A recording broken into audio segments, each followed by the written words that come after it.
اب اگلے سوال پہ آتے ہیں ہپنوٹزم پہ کہ یہ درست ہے کہ نہیں. پہلے تو یہ اب وہی ہے نا کہ یہ ہپنوٹزم ہے کیا، وہ پتہ چلے تو پھر ہمیں آئے گا. یہ انگلش میں آپ کے سامنے عرض کرتا ہوں، بلکہ بعد میں کرتا ہوں. سمپلی یہ عرض کر دیتا ہے ہپنوٹزم یہ ہوتا ہے کہ جس میں ایک آدمی دوسرے کو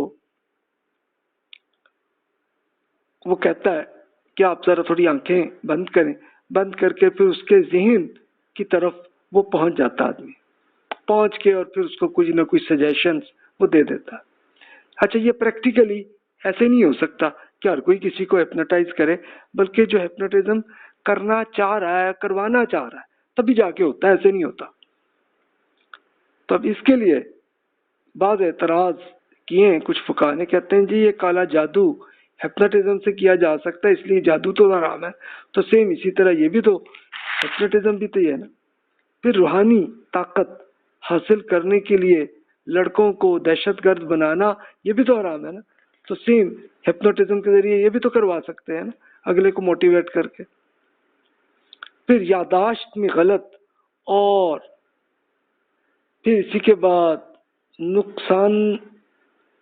نقصان کرنا اور آئیڈیاز پیدا کرنا، تو یہ سب حکومت کو اسے روک دینا چاہیے.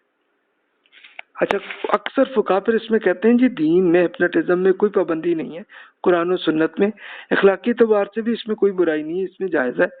لیکن ہپنوٹزم میں کسی کا غلط استعمال اصل چیز ہے، کہ جیسے ہپنوٹزم کر کے دوسرے کو نفسیاتی غلام بنانا، یہ اخلاقی اعتبار سے غلط ہے اور یہ حرام ہے کہ کسی انسان کو اب غلام بنائے.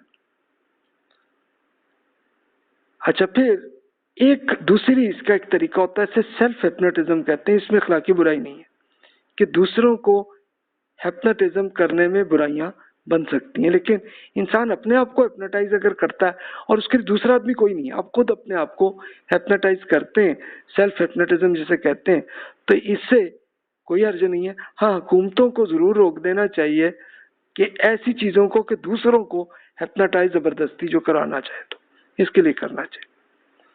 اس کے لیے اب میں یہ ایک امریکہ کی ایک انسٹیٹیوٹ جو ہے انہوں نے ہپنوٹزم کا ایک خاص اصول بیان کیے. انہوں نے وہ کہتے ہیں the ethics code of the American psychological association. یہ ایک انسٹیٹیوٹ ہے جو سائیکالوجی کے بہت سے اس کے جو ماہر ہیں وہ اکٹھے ہیں.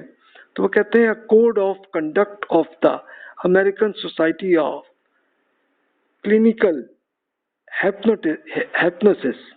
یعنی یہ کلینکل ہپنوسس وہ ہوتی ہے کہ جس میں اگلے کی کوئی بیماری کا علاج کرنے کے لیے یہ کرتے ہیں. تو serve as guides to ethical considerations when treating children.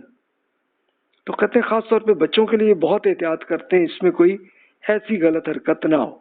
پھر مزید کہتے ہیں from a developmental and practical perspective children have limited decision making capacity, therefore special attention should be paid to the rights and welfare. کہ بھی بچوں پہ یہ اثر زیادہ آ جاتے ہیں، تو اس لیے تھوڑی احتیاط سے پھر انہوں نے پورے ایک طریقے بتائے ہوئے کہ جس میں ہپنوٹزم میں اگلے میں کوئی یہ نہ ہو. اچھا جو جوان ہے نا تو وہ ہپنوٹزم میں آ جائے تو اس پہ بہت اثر نہیں آتا ہے، اتنا بچوں پہ زیادہ آتا ہے، اس لیے انہوں نے اس پہ یہ فوکس کیا.